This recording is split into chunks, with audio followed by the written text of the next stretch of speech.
Hi guys, today we're taking a standard 6-string 25.5-inch scale guitar and putting the lower 6 strings of an 8-string set on it. So it will be a super heavy string guitar for such a short scale.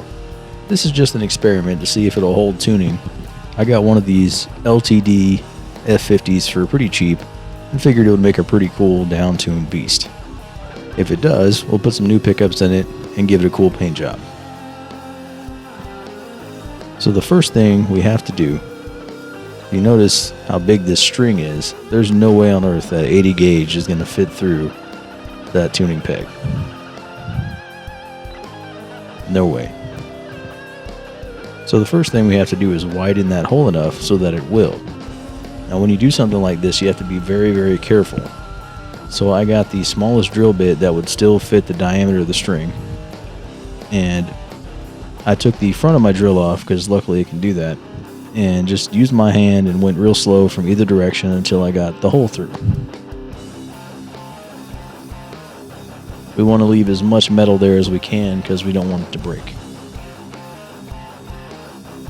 Next thing you have to do is widen your nut slots, or else these strings are just going to sit way too high and not be able to stay in tune.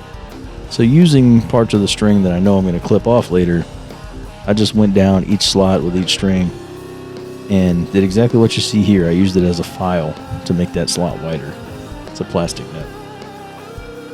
Then of course you have to bring out your industrial grade string tester. She said this one was fine.